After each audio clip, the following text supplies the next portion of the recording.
Tommy and I met, I would say about 8, 9 years ago when he asked me to write some music for some games that he was working on. My whole life, my two greatest loves and passions were video games and music. But I never thought to ever put the two together because, growing up in the 70s, there was no such thing as a video game composer. We get so many requests from people all over the world to hear this music outside the game for video games that we thought, wouldn't it be a great idea to do a concert of video game music? I've been a video game composer for over 20 years, and when I first got in the industry, we were dealing with bleeps and bloops, and the history of game music. I mean, if you go back to Pong in 1972, it was boop, boop, boop. That was it for a long time.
Ladies and gentlemen, please welcome to the stage video game composer and co-creator of Video Games Live, Tommy Tellerico.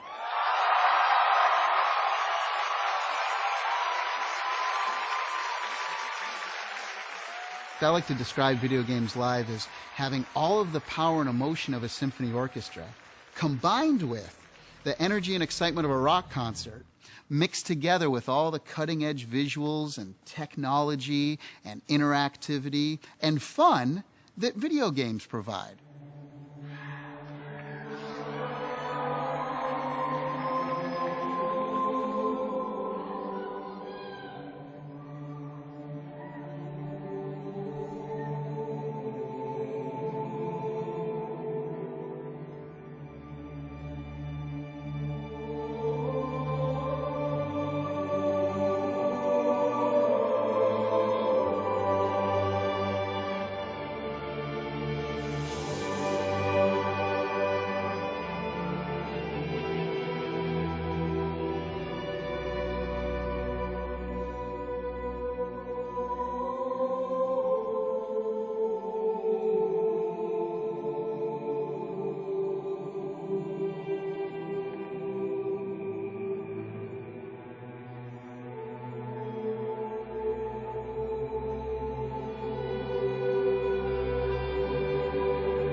future.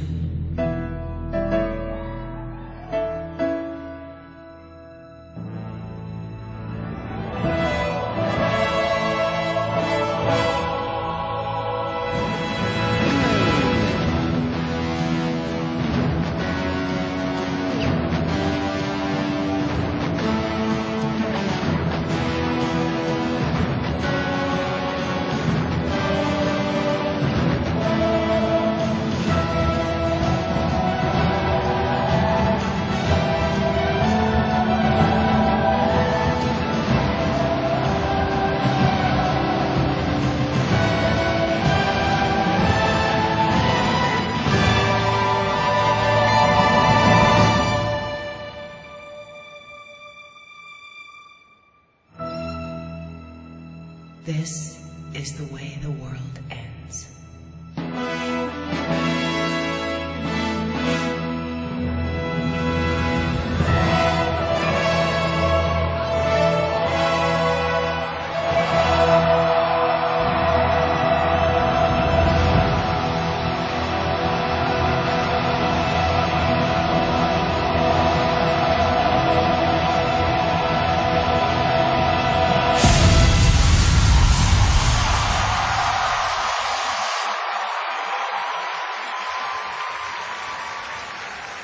As a composer, I mean, it's one of the most amazing things to see your music on stage performed live and to hear audiences cheering for it. And I mean, I'll never forget the first time it happened. Video Games Live was doing a performance at the Hollywood Bowl, and you know, the lights went down and the opening notes to my Civilization music started playing, and the audience already started cheering.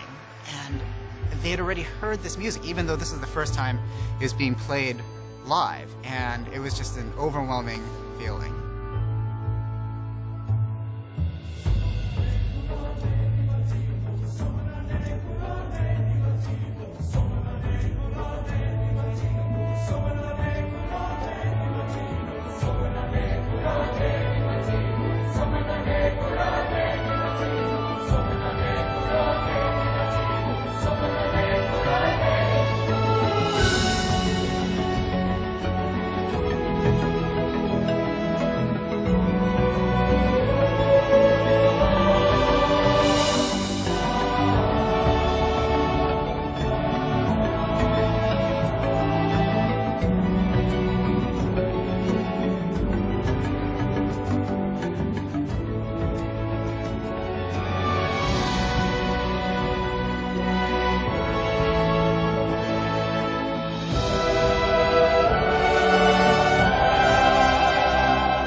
tunachohitaji utusamehe makosa yetu, kama nasi tunavyowasamehe lawi utukosea, usitutie katika majaribu, lakini utuokoe na yule muovu na milele.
tunachohitaji kutusamehe makosa yetu, hey. Kama nasi tunavyowasamehe waliotukosea, usitutie katika majaribu, lakini utuokoe na yule uovu na milele.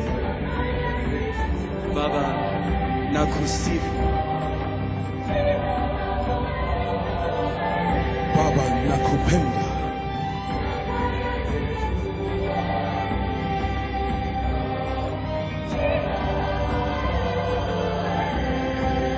Baba yetu.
One of my favorite things in the world when we do the show is when parents come up to me and say, I am so glad you're doing this for my kid.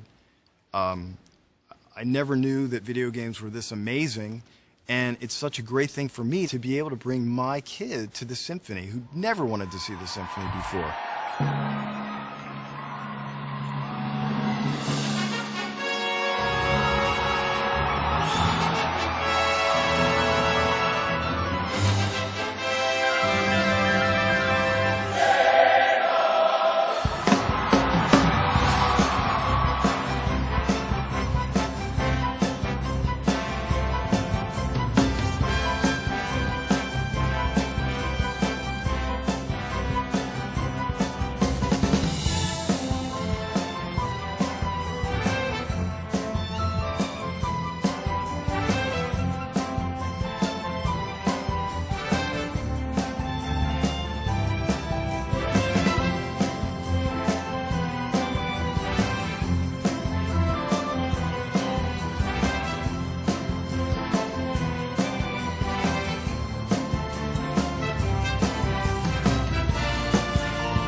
Advent Rising is probably one of my favorite projects that I've worked on, because my whole life all I ever wanted to do was write an Italian opera, and this project gave me the license to do that.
What is this? This is the hope of Aurelia, human. All that we see is noble and good and pure. All that we aspire to is held in that symbol. It is held in you. I never understood. It is a heavy weight you carry, human. Epochs of history, the tides of war, the blood of nations. All of this is laid at your feet. But how can I possibly be held to... I mean, it's not... It is not easy being God.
The fun of Video Games Live doesn't just happen on the stage during the show.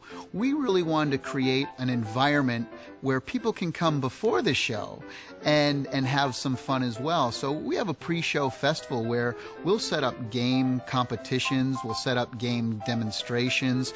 We have a fun costume contest where people will come dressed up as characters and we'll put them on stage and we'll have the audience decide who the winner is before the show. Things like prize giveaways and things like that. In fact, one of the cool things we do is that we have a Guitar Hero competition where all people will come in and they can play Guitar Hero, and the person who has the highest score, we'll bring them up on stage during the show to play along, and they have to score a certain amount of points in order to win a prize while the symphony is playing along with them and I'm playing along on real guitar. Ethan Schmaltz. Ethan, where's Ethan? Where is he? There's Ethan. Come on. Come on up, Ethan. So, Ethan, what you have to do is score 200,000 points on hard. Now, if you can do that, and what? What? You want it on expert? He said expert. Okay, Ethan, take it away.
everyone who's seen Avatar and has appreciated the beauty of that vision, World of Warcraft has been doing it for a long time.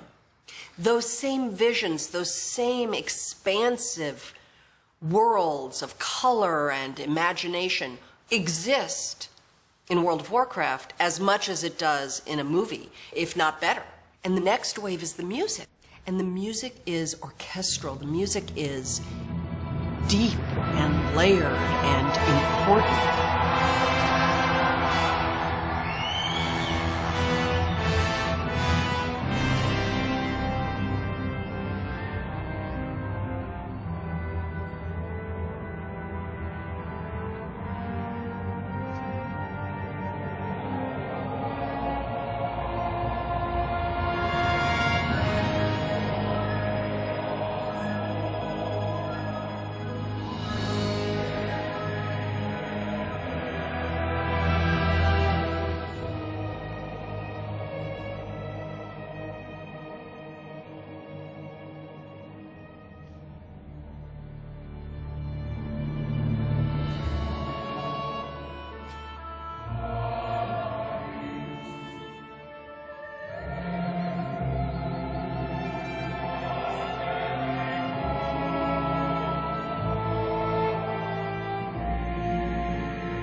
Some of the greatest comments that we get from our show are from the grandparents who brought the grandkids to the symphony for the first time, or the mom who brought the neighborhood kids, or the girlfriend who was taking her boyfriend out for a night on the symphony. And those are the people who are most taken back by what they're hearing and what they're seeing because they don't expect it, you know?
You know, a lot of people ask, when were video games created and who created them and how'd that all happen? Well, the answer to that question, a person considered the father and founder of video game industry, a gentleman by the name of Ralph Baer. And and Ralph Baer invented something called the brown box back in the 60s. It was the first game, and Mr. Baer went on to create the Magnavox Odyssey. And remember the game Simon? For all those old enough to remember Simon, that was one of his as well. It's still being played today.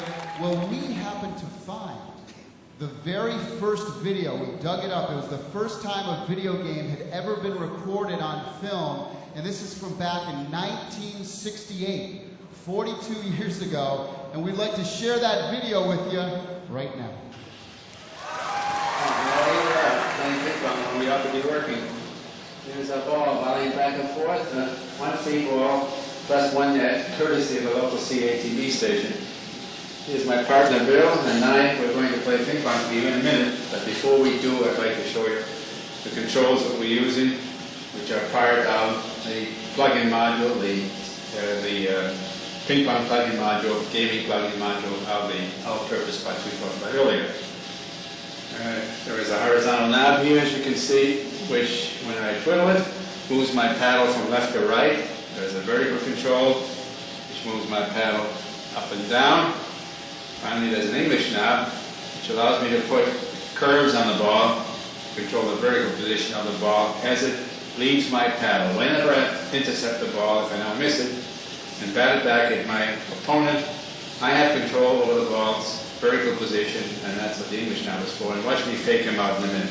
There's another control here, a serve knob, which puts the ball into play, serves it from my side if it's out of play, on my position, if it should go out of play. In Bill's position, he's got the same kind of a button right here. He pushes it, and the ball comes in from that side. Ready? It's on your side. It's on my side? Okay, let's go. Let me move away from the net a bit. Here we go. A 1, a 2, a 3, and down I go. And up I go, and down I go. And watch me fake him up. I didn't do it. I did it this time. Okay. Whoops. 1, 2, 1. You want to score, Bill? Sure. Well, okay, 1-0. Here we go. Up, and down, and up. He's getting tricky. Missed it. 1 up. Keep it on the table, Bear. Here we go. Fake you out again. 2-1. We'll play up to 5. Good show. Get closer to the net. Make it a little faster. Well, 2 up. Missed it again. 3-2. I guess that makes it count 5. Okay, who else would like to play? Why don't you come on in?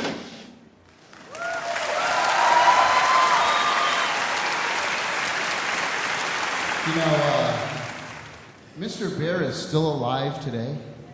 He's 88 years old. 88 years old. And you know something else? He's here tonight in person. Ladies and gentlemen, please welcome to the stage the creator, the inventor of the video game, Mr. Ralph Baer.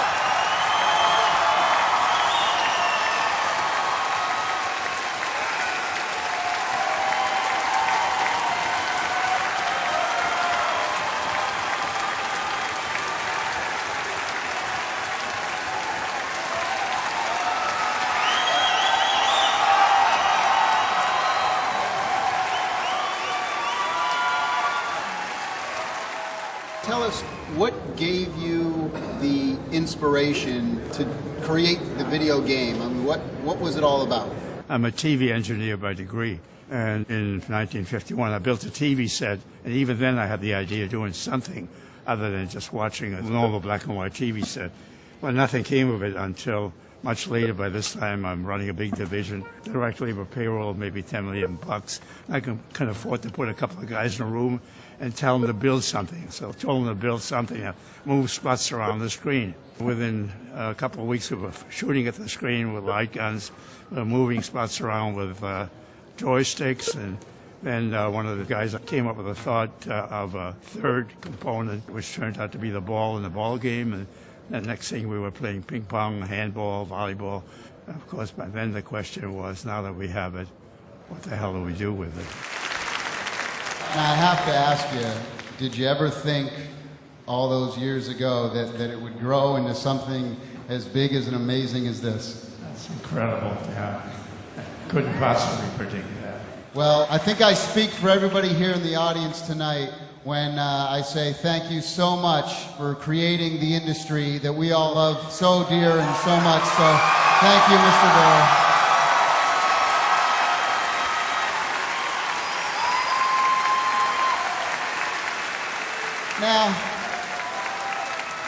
Now we got another surprise, though. We got another surprise because back there in the 60s, the first original unit, it was called the Brown Box. Am I right? Well, tonight, ladies and gentlemen, we have a piece of history right here on our stage. The original Brown Box right there. And what we're going to do, actually, we're going to pick somebody out of the audience right now to come up and play the Brown Box against Mr. Bear. So who in the audience wants to come up? Who'd like to come up and play with Mr. Bear? Let me see. How about this guy right here? Hold on, this kid, come on right up here. There you go. All right, now how you doing? Good, and what's your name? Paul. Paul, you're almost as tall as us. Oh, wow. Here we go, we're gonna play to 3. Are you ready? Okay, there we go, that looks familiar. We got, okay, there you go. Mr. Bear's on the left. There you go. There's one. There, get it up. Oh, it's tough. See, you thought your Halo game was pretty good, but he's beating you. Thought you were pretty good. There you go. There's one. There you go. That's okay. Oh, invisible walls there. We still haven't fixed that in the video game industry either. Okay, here we go. There's a 2. Okay. Whoa! He faked him out. He faked him out. All right, let's go one more. Well, one more. Next one wins. Here we go. There you go. Hit it. Oh, that's nice. That's good. Oh, it's a bear. There he goes. All right. Well, you beat him.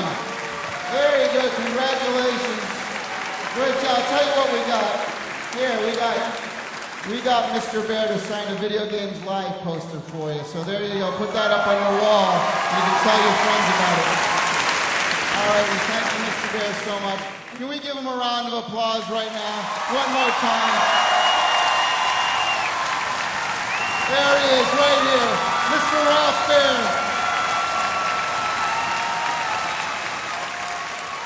One of the cool things for me personally is that my wife Cindy and my 13-year-old daughter Gracie, they both tour with the show, and it's always a tremendous thrill for me to have my family with me at my side as I'm conducting. They come up and sing. It's been a really rewarding experience to be involved with all this. Tonight I have my family, my wife Cindy Shapiro, and my daughter Gracie Wall. So, thank you.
This is our 150th show, and we're here with a lot of great people putting on a great show, and we're excited for everybody to see this thing.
The overarching style for the God of War score, starting with God of War 1, the main directive was for it to be as brutal and oppressive as possible.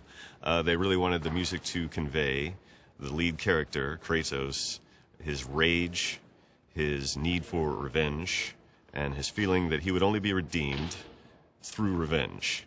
I thought this is Greek mythology, so I called up my Greek pal, Kostas, and said, what are the words in Greek for revenge and redemption? Which happen to be ekthikisi and litrosi. So I took those two words and the rhythms that come from those words and used those as the basis for the theme. So that those rhythms, ekthikisi, litrosi, that's what you hear when you hear the main Kratos theme, the rhythm of the Greek words revenge and redemption.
Please welcome the video game pianist, Mr. Martin Learn.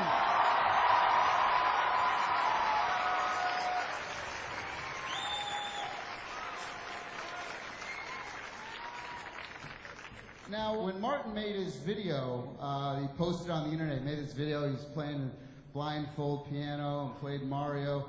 Over 40 million people or something saw that video, and you know, a lot of people thought that maybe he was faking it. You know, they said, oh, he could really see through the blindfold, or he sped up the tape and all that kind of stuff. Well, I happen to bring one of these here tonight. So who wants to see him do it live then? Shall we go? All right. Okay. Well, if that's the case here, could you hold this for me, Martin?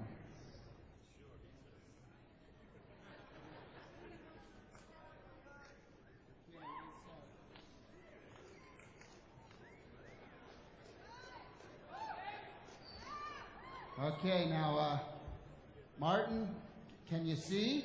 No. Okay. Do you have any final last words? What's up, New Orleans? Give it to him.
Oh, man.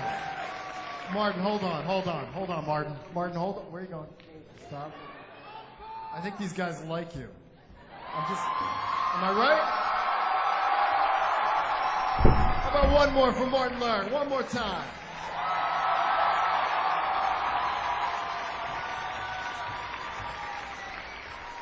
Yeah, you know, Martin, earlier tonight, the orchestra did the classic version of Tetris. How about the Nintendo version? I think these guys will like that one. Here we go.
Lament of the Highborn came to be almost by accident. I had been creating music for this part of the game that involved the Blood Elves. It was a new race we introduced with the Burning Crusade, and something really unique in World of Warcraft. Of the 8,000 plus quests that you can do in World of Warcraft, there's this one, special one. And the reward at the end, it's not loot, it's not epic armor or anything like that. The reward is this song. And it's really resonated well with our players, and it's been such a pleasure to have it performed at Video Games Live over these last couple of years.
This is the first time in music history where tens of thousands of young people are coming out to see a symphony.